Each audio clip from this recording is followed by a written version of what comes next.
boa tarde, tudo bem com você? Boa tarde. O que foi? Parece que vocês estão meio desanimados. O que foi? Totalmente eu. Meninos, sobre a sondagem, todos vocês que estão presentes na aula acertaram as 4 questões, tá? Todos tiraram 100?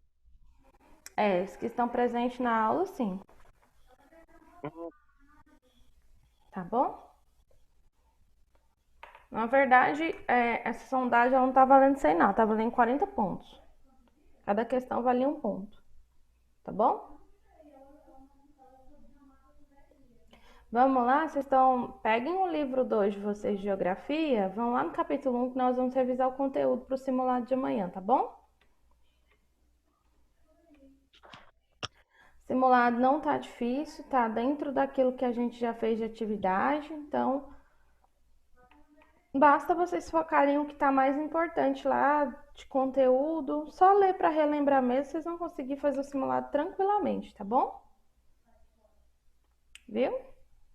Outra coisa, eu vou estar enviando o link para vocês, deixa eu só verificar aqui.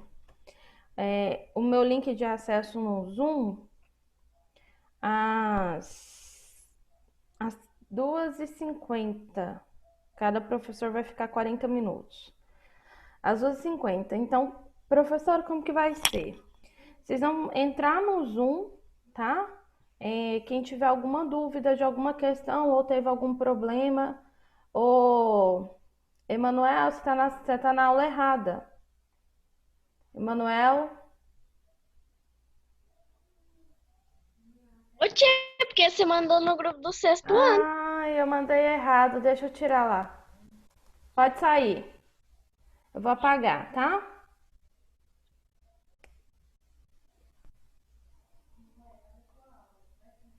Peraí que eu vou sair aqui, tirar. Ô, Emanuel, é pra você entrar na aula às 2h30. Observa. Não 1h30. Ele já saiu, tia. Os meninos não prestam atenção no horário. Eu agendei uma 1h30, outra 2h30, a outra 3h30. O menino pega e entra agora. Quer assistir? Ele quer adiantar. Peraí, só um pouquinho. Deixa eu olhar aqui que eu acho que teve mais alguém me questionando isso. Deixa eu só responder uma aqui, tá?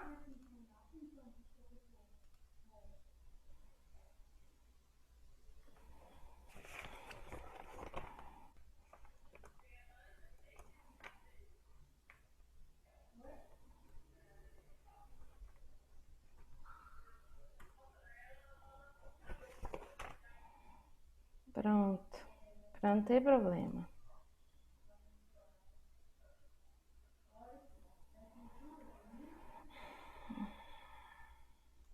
Pronto. Eu tentei adiantar o serviço, mas fez foi complicar. Eles não olham o horário. Meninos, então vamos lá. Capítulo 1 de Geografia é o conteúdo do nosso simulado, né? Deixa eu só abrir aqui minha tela para compartilhar com vocês. Espera aí. Aqui, pronto.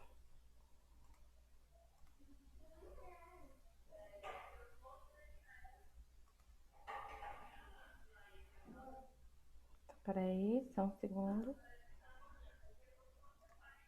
É isso. Então, como eu estava falando sobre o simulado, se você tiver algum problema ou dúvida em alguma questão, eu vou estar disponível para atender vocês às 14h50 até às 15h30, tá bom?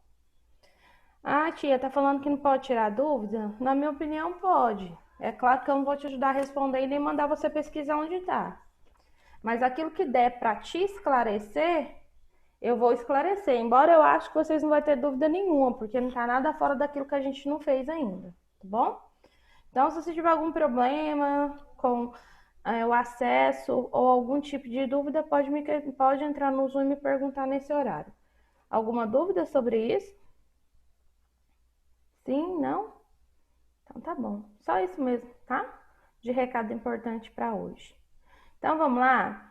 Capítulo 1 vai falar da geopolítica, né? E vai falar da nova ordem mundial. Primeiro conceito importante que a gente tem que saber é o que quer dizer a geopolítica, oitavo ano.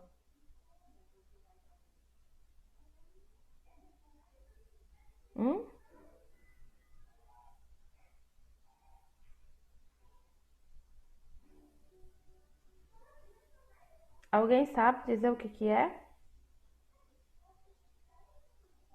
Não?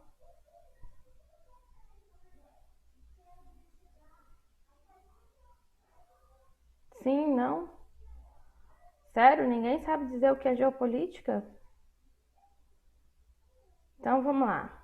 A geopolítica ela é uma ciência que ela vai estudar o contexto geográfico, histórico e social de um determinado país ou de uma determinada região, tá? Então ela vai entender como que é esse crescimento. Então é um crescimento territorial, um crescimento histórico e um crescimento social de uma sociedade. Então vai envolver tudo, todas as ações diplomáticas que tem dentro de um país estão envolvidas nesse tipo de estudo. E aí tem as ações, relações diplomáticas, que vai envolver a questão militar, a questão do Estado, tudo relacionado ao desenvolvimento político desse país está envolvido dentro desse tipo de estudo, tá bom? Para isso, então, a gente tem que entender que cada nação ela tem que estar organizada por um Estado, por um governo, tá? Então, a gente tem aí o Estado, que é responsável pelo quê?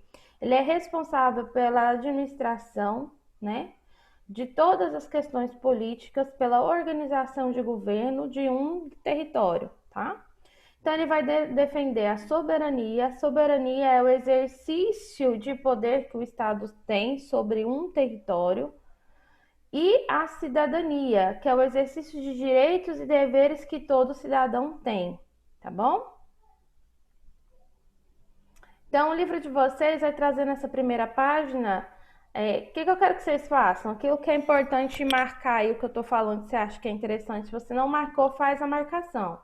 Ah, não, tia, eu já marquei. Mas aí eu tô falando algo que explique melhor essa parte, escreve um cantinho da página de lápis, tá bom? Para te ajudar na hora da leitura. Então, o Estado, né, ele foi formado na Europa entre o século XVI e XVIII. Começou lá na crise do feudalismo, tá bom? E aí é onde começou a desenvolver a centralização política. Então, os estados nacionais, eles assumiram todas as forças policiais e armadas, teve o objetivo de formular leis, de manter as normas tanto para regras para os cidadãos cumprir, tá? Como o governo também deveria agir. Já na América Latina e na África, o Estado ele foi constituído no século XIX e no século XX, tá bom? Então, o Estado, né? Outra forma da gente dominar o Estado é chamá-lo de país, que aí vai representar o território social e político geograficamente e o quanto ele é habitado em nível populacional, quanto ele tem de população, tá bom? Dúvidas até aqui? Então, para organizar o Estado, o que a gente tem que ter dentro desse Estado? Um governo. O governo ele é nada mais do que constituição de indivíduos que pertencem a órgãos públicos que vai cuidar de toda a administração daquele país e vai conduzir os rumos que a sociedade deve prosseguir, tá bom? Para que isso aconteça, para essa condução desses rumos que a sociedade deve seguir dentro desse governo, elabora-se então a Constituição. A Constituição, meninos, nada mais é que as leis que vão reger cada país. Leis que devem ser cumpridas por nós, cidadãos. Tanto que aqueles que infligem essas leis, eles têm que ser penalizados por isso, tá? Então, jamais vai existir Estado e governo se não tiver, então, um território. E o povo que vive nesse território é o que constitui a nação, porque é um povo que traz em si uma questão histórica, uma cultura. Então, é um povo que desenvolve relação social entre si, que desenvolve uma cultura entre si, que traz, né, no seu estilo de vida os seus próprios padrões, os seus próprios hábitos sociais. Tudo isso é o que engloba a história dessa nação e desse povo, desde quando ela iniciou e como que ela vai se desenvolvendo ao longo dos anos, ao longo das décadas, ao longo até mesmo dos séculos, tá bom? Dizemos, por exemplo, que o nosso país, a cultura é miscigenada. Por que que a gente fala que a cultura brasileira ela é miscigenada? Vocês sabem explicar o que quer dizer essa palavra miscigenada? Alguém arrisca? Professora, quer dizer que tem várias raças? Isso, tem vários participantes. Então, a gente tem no nosso histórico, dentro da nossa cultura, um pouquinho da portuguesa, da cultura europeia, né, com a chegada dos portugueses no nosso país, com uma parte dos ingleses que tinha essa relação de comércio com os portugueses dentro das colônias. Nós temos aí uma cultura africana, porque os negros vieram para cá vendidos como escravos para trabalhar no nosso país. E nós temos uma cultura que é a indígena, que é dos povos que viviam aqui antes da chegada desses portugueses, tá bom? Pergunta, dúvida, ficou clara a questão do que é o Estado, governo, Constituição, nação? É claro que isso é um resumo. É necessário que vocês leiam esse capítulo, relembra todos esses conceitos, porque eu estou só fazendo aquela revisão geral do que é todo esse conteúdo, tá? Por que que eu não estou lendo com vocês? Porque ler toma muito tempo e às vezes o nosso tempo aqui no Zoom ele é muito curto, tá? Então, o território brasileiro, ele foi constituído, né, por todo esse contexto social. Primeiro com a chegada dos portugueses, aqui já existia no nosso país um povo, né, que eram os indígenas. Os portugueses foram eles que instituíram dentro do nosso país o Estado, tá? Dentro das próprias colônias portuguesas. Então, o que que tinha no Brasil? A constituição de um Estado chamado de Estado Nacional, ou seja, era o que comandava todas as colônias portuguesas que tinham aqui.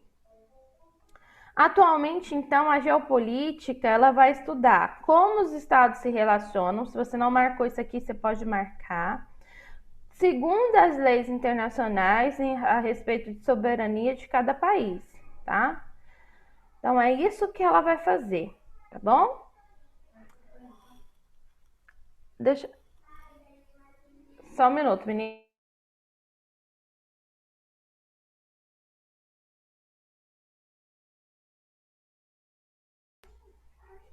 Então, voltando aqui, né? Outra coisa importante, né? Quando um país ele é invadido ilegalmente, ele sofre uma invasão que não é decretada por ninguém, pelo contrário, ele é tomado por outro, aí a gente tem um órgão que vai intervir nessas questões, que no caso é a Organização das Nações Unidas, tá bom?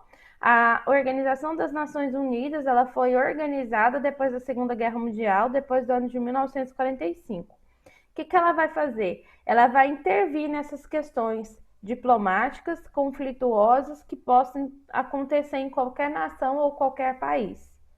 E o que ela vai tentar trazer? Ela vai tentar trazer a segurança e a ordem nesse lugar, tá?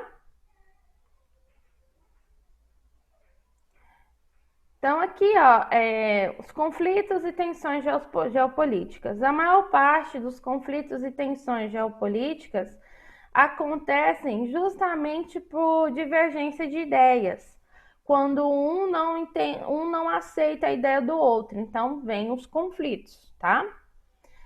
Para isso, esses conflitos, eles podem ser alavancados com, talvez, com força física, com recurso militar, aonde se iniciam as guerras, ou até mesmo com acordos verbais, tá? As tensões são os momentos que antecedem os conflitos. São aquelas assim, não tá muito legal, eu não tô muito bem com aquela. Por exemplo, você se desentende com um amigo seu. Aí você se desentendeu com ele, ficou chateado e tá chateado ainda com ele. No entanto, quando você vai a algum lugar que ele esteja, você tem duas reações. Ou você passa por cima e cumprimenta ele normalmente e esquece o que aconteceu, ou você ainda guarda aquele chateamento e não, prefere ignorar essa pessoa e não quero falar com ela, né? Isso que aconteceu entre vocês, esse desentendimento, é o que a gente chama de tensão. É aquilo que antecede o conflito. É onde ocorrem as declarações das ideias e é onde as pessoas tentam tomar suas próprias atitudes para resolver aquela questão.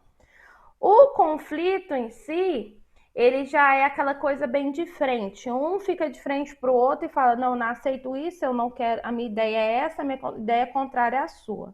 Então, nós vamos resolver isso de que forma? Ou nós vamos brigar, ou então nós vamos conversar e chegar numa solução. Ficou claro isso? Ficou? É claro que o livro de vocês vai trazer de uma forma bem explicadinha de como funciona, tá? Mas a ideia é essa, a ideia central é essa, tá bom?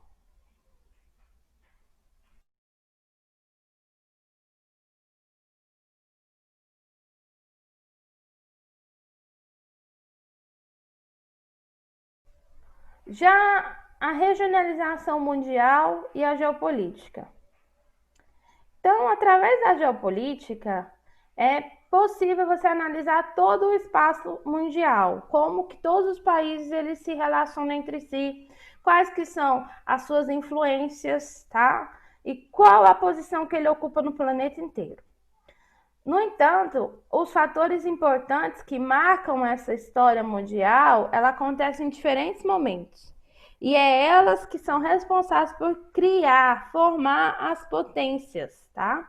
Que é o que a gente chama de influência hegemônica. O que quer dizer isso? É uma interferência direta nas nações de outros países ou outras regiões. É como, por exemplo, se um país mais rico que o nosso interferisse no nosso país. Interferência direta que fala tanto na questão política quanto na questão econômica, tá bom? Aqui o livro de vocês vai entrar então no assunto trazendo como que foi essas divisões, essas interferências, essas influências hegemônicas lá durante a Guerra Fria. Durante a Guerra Fria, como a gente já estudou, teve dois países em específico que sustentou essa guerra. Quem foram esses países, oitavo ano? Tô aguardando.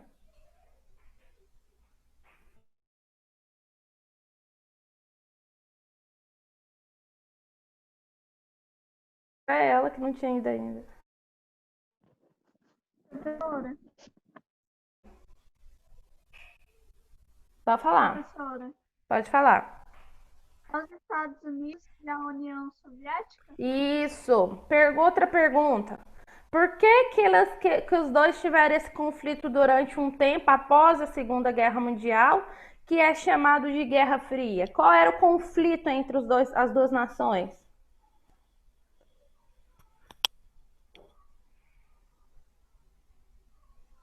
Pode dar uma olhadinha no livro.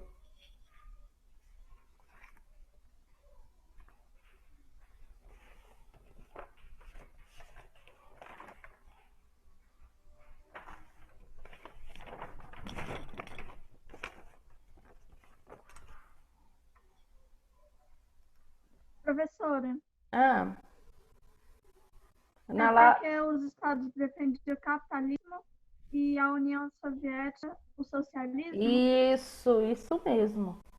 Um defendia uma sociedade capitalista, o outro defendia uma sociedade socialista. Então o conflito estava aí, a divergência de ideias era essa.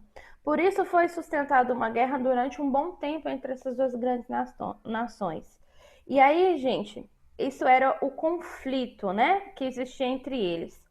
E por que que eles não resolveram? O que que impediu, né, Estados Unidos e União Soviética de começar uma guerra entre si? Na Laura, ativa sua câmera. Na Laura. O que que impediu Estados Unidos e Inglaterra Estados Unidos e União Soviética de guerrearem entre si? Eles tinham algo muito em comum entre eles, inclusive muito importante, forte, era o que impediu eles de iniciar uma guerra. Eram as armas? Isso. Armamento bélico, isso mesmo. Quem tá me chamando? Tá horrível o som. É a Ana Laura?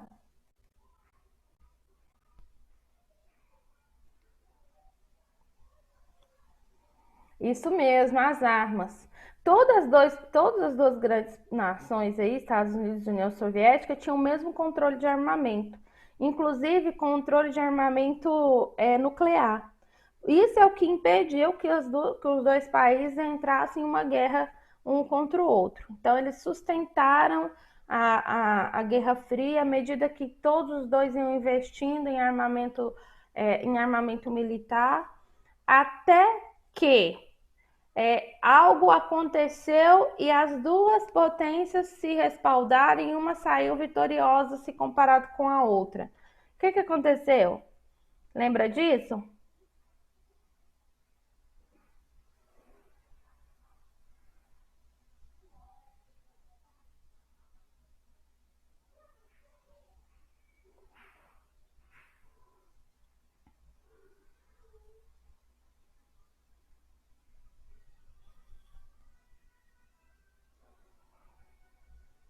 O que que houve?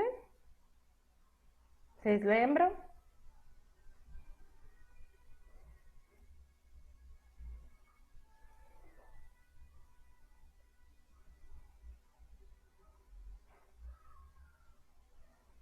Alguém lembra? Lá na página 11 vai falar sobre isso que eu estou perguntando. Como vocês estão pesquisando aí o que aconteceu, então olha o que acontece. Estados Unidos defendia capitalismo, então começou uns acordos, né? Durante a Guerra Fria, então, foi estabelecido uma regionalização no mundo. E essa regionalização ela só aconteceu já seguindo os critérios de que cada um acreditava ou defendia. Então, é claro, alguns países se aliaram aos Estados Unidos e o tipo de sociedade capitalista. Alguns se associaram à União Soviética e o tipo de sociedade socialista. Com isso, meninos, o mundo ele foi dividido, né? Então, de acordo com a visão capitalista, o mundo ele foi dividido em 3 categorias. Essas categorias, a primeira é o primeiro mundo, que é formado pelos países capitalistas, industrializados e desenvolvidos. Aqui, então, estão os países que fazem parte do primeiro mundo, que é Estados Unidos, Canadá, Europa Ocidental, Japão, Austrália e Nova Zelândia. O que caracteriza esses países, né? São industrializados, desenvolvidos, sociedade capitalista.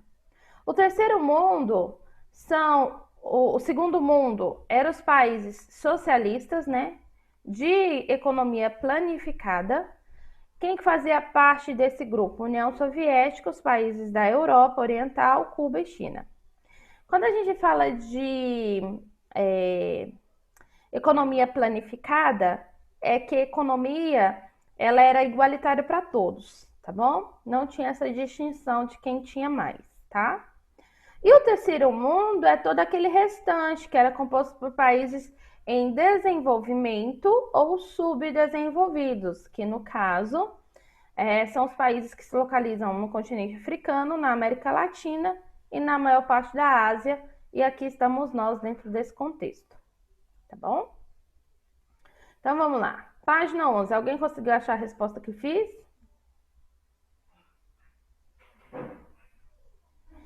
Tá bem aqui, ó. Então, o mundo pós-Guerra Fria. Os gastos, então, militares, né, para manter as pesquisas e produção de armas dessas duas grandes potências foram a principal causa de enfraquecimento entre eles, tá? Então, em 1972, a Rússia recorreu a uma renegociação, tá, para promover o desarmamento nuclear. E aí é onde a União Soviética ela vai entrar em uma crise no ano de 1985, com a chegada, né, ao poder Mike Hall, tá? E aí, nesse momento, foram implantadas alguns programas dentro do país. Glasnost era uma política de transparência para combater a corrupção no governo, e Perestroika, o que seria isso, né? Era uma política de medida para reconstruir o país, tá? E reestruturar a política dele. Com isso, né, com toda a fragilidade da União Soviética, o país ficou muito explícito. E aí aconteceu aí, ó, uns fatos importantíssimos que deram fim à Guerra Fria. A primeira coisa foi a queda do Muro de Berlim em 1889 e a retirada das tropas soviéticas do Afeganistão. E em 1989 teve a reunificação alemã, em 1990 o fim do Pacto de Varsóvia, e em 91 a derrota da União Soviética em 1991, tá? Com o Muro de Berlim caído, então, ao término logo da Segunda Guerra Mundial, a Alemanha foi dividida em duas: República Federal da Alemanha, que era a Alemanha Ocidental, capitalista, com a capital de Bonn, e a República Democrática da Alemanha, que era a Alemanha Oriental, com a capital em Berlim. Então, nesse período aqui, ó, Berlim foi dividido em 4 áreas, que eram dominadas pelos Estados Unidos, pela Grã-Bretanha, França e a União Soviética. Pode perguntar, Luiz. A Ana Laura mandou avisar que a internet dela caiu. Tô esquecendo da Ah, aula. entendi. Então foi por isso que ela tentou falar comigo e estava horrível o áudio. Vocês estão entendendo o que eu estou falando aqui? Que eu estou explicando? Sim? Então vamos continuar. E aí, olha só. As áreas que eram administradas pelos países capitalistas formou então o território da Alemanha Ocidental. Já a área que era administrada pela União Soviética integrou o território e formou a Alemanha Oriental, tá? No entanto, até 1961, os cidadãos das duas cidades eles podiam transitar livremente da Europa Oriental para a Europa Ocidental, tranquilamente.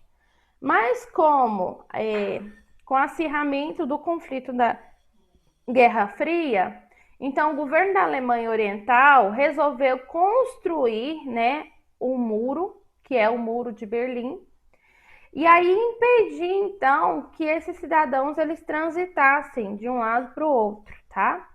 Então vocês podem ver aqui no livro de vocês tem um mapazinho do Muro de Berlim, ó.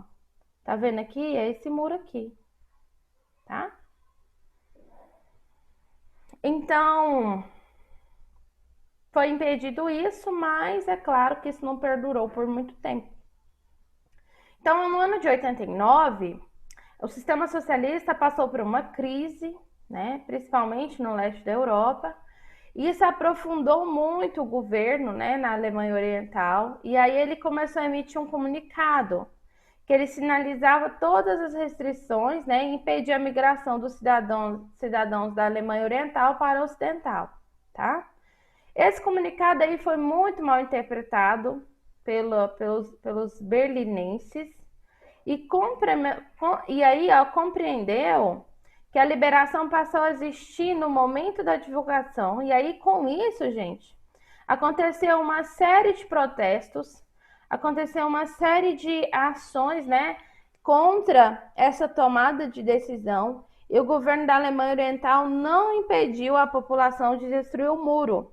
E a população berlinense destruiu o Muro de Berlim com golpes de marretas e martelos. Com isso, houve a queda do Muro de Berlim. E aí, com essa queda aí, teve uma reunificação, então, a Alemanha ela foi reunificada e em 12 de setembro de 1990 foi assinado, então, em Moscou, um tratado, o Tratado do 2+4, que restabeleceu a soberania alemã. E esse acordo ele foi acertado, né, para reunificar toda a Alemanha e tornar ela uma só, tá? Com isso, tira da Alemanha a União Soviética. E aí, ao fim da União Soviética nas repúblicas socialistas, ela passa por esse conflito todo, ela deixa então de assumir o seu domínio tanto na Alemanha quanto no Afeganistão, tá bom? Aí com isso ela tem algumas percas, né? Umas percas econômicas também, percas de pessoas, porque muitos seus soldados nesses conflitos, principalmente com o Afeganistão, muitos foram mortos, tá? E aquele pacto que ela tinha com os países aliados também tem um término no ano de 1991. Deixa eu ver o que dá para me falar, porque a nossa aula já está acabando, né? Vamos ver aqui. Agora eu vou falar um pouquinho da globalização. Quando a gente fala da globalização e poder econômico, nós vamos dividir o mundo em duas partes. Nós vamos dividir o mundo países que são extremamente ricos e bem desenvolvidos, e para ser bem desenvolvido, o país tem que ter riqueza e boa tecnologia, tá? E os países que estão em desenvolvimento, que são os países que estão em desenvolvimento ou só são subdesenvolvidos. Não tem ainda o recurso de tecnologia de ponta e não é um país rico. Com isso, então, o mundo ele é dividido entre os países do norte e os países do sul. Países do norte são os países de primeiro mundo, que são os países ricos e bem desenvolvidos. Quando eu falo bem desenvolvidos, é na questão de tecnologia e ensino em estudo de ciência e tecnologia. Os países pobres, que são os países subdesenvolvidos ou em desenvolvimento, são aqueles que não são ricos, né? E que o seu estudo em relação à pesquisa, ele é menor se comparado aos países do norte, tá? Esses países é o que nós chamamos de países do sul. Aqui o mapa no livro de vocês vai trazer essa diferença e quais os países que engloba. Tem uma coisa que é importante destacar. Por exemplo, a Austrália e a Nova Zelândia, elas estão geograficamente localizadas no hemisfério sul, mas são países que pertencem ao norte, porque são países ricos e bem desenvolvidos. Já na mesma perspectiva, tem países que estão lá no hemisfério norte, mas que fazem parte do hemisfério sul, que é a Índia e a China, tá? É claro que a China vem lutando desde os anos de 1990 para crescer sua economia e hoje sim a China conseguiu ser uma grande potência, principalmente com essa crise aí de pandemia, tá? Esse período, gente, com o surgimento aí dessa divisão de crescimento e influência econômica, com essa regionalização dos Estados Unidos, que exerceu poder e dominação sobre todo o continente americano, a Europa dominou o continente africano, o Japão e a China se destacou como dominantes da Ásia e da Oceania, nasce aí o que chamamos de neoliberalismo. Neoliberalismo é só um conjunto de ideias econômicas e capitalistas que vai defender a política do Estado, tá? Mínimo na economia. Então, olha só, o livro de vocês traz aí, é um sistema neoliberal, a liberdade do comércio deve ser total e o governo cabe ocupar apenas os serviços mais essenciais, enquanto os demais devem ser entregues à iniciativa privada. Uma ideia neoliberal quer dizer que o governo deve ser tratado, administrado por privatização, tá? Isso aí que quer dizer. Tranquilo até agora? Então, a globalização, ela nada mais é que um desenvolvimento econômico e tecnológico, tá? De todo o país, todo o mundo, de todos os países do mundo, tá bom?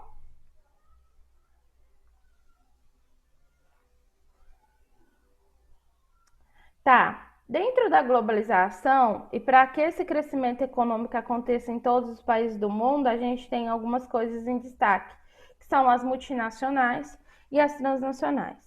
As multinacionais são aquelas empresas que têm sede em um país e têm filiais espalhadas em todo o mundo, tá? Mas são todas comandadas pela matriz, que é aquela qual originou. As transnacionais já são empresas que têm sede em um país e com filiais espalhadas pelo mundo, só que nesse caso aqui, as filiais elas não seguem as diretrizes da matriz. Elas têm as suas próprias direções, tá? Voltada para os interesses econômicos daquele país a qual ela está. Então aí tá a diferença das duas. Tá bom? Aqui vai trazer um pouquinho como que isso cresce, como que esse desenvolvimento tecnológico ele é dentro dos países em subdesenvolvimento e dentro dos países desenvolvidos. Dei uma leidinha aí depois nesse gráfico, tá? E aí, gente, a presença do Brasil, da América Latina e da África na nova ordem mundial. Vocês sabem que aqui vai entrar os acordos que são feitos. É claro que países em desenvolvimento. Deixa eu ver quanto tempo a gente tem. Só 2 minutos. Vocês sabem que países em desenvolvimento, eu vou interromper meu compartilhamento de tela, deixar que vocês continuem depois, tá?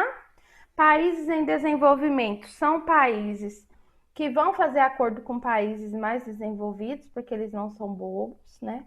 Por que que isso acontece, tia? Isso acontece porque eles querem que seus países tenham um crescimento tão bom quanto uma grande potência tem. Então, isso aí entra muito acordo importante, porque que eles vão ver? Por exemplo, para uma grande indústria vir para uma cidade como a nossa, como o nosso Brasil é um país em subdesenvolvimento, ainda não é um país de primeiro mundo, mas já tem dados que apontam que o Brasil, daqui a uns anos, ele pode se tornar, sim, um país de primeiro mundo, e ele tem crescido para isso, eles oferecem baixos impostos, por exemplo, para que grandes indústrias venham para cá. Aí essas indústrias elas se implantam aqui, algumas nem imposto paga, contrata mão de obra barata, porque as pessoas que são contratadas são os moradores dessas cidades, a maioria não são aptos para exercer essas funções. No entanto, as indústrias contratam para pagar menos, porque quem é formado para essa função terá que receber mais. E aí traz essas indústrias para cá. O foco é que está dando emprego e gerando emprego para os moradores desse território, dessa cidade. No entanto, eles estão atrás de mão de obra barata para que cresça, continue crescendo ainda a sua economia e o seu desenvolvimento econômico para o mundo todo, porque eles vão exportar não só aonde eles produzem, como também para fora. Eles vão só importar onde está produzindo, mas vão exportar para fora onde o lucro é maior. Sobre esse capítulo, o que a ONU vai fazer? A ONU é aquela organização que vai intervir nas questões conflituosas, administrativas quando necessário, para manter a organização, a paz, diminuir a pobreza e a miséria de um determinado país.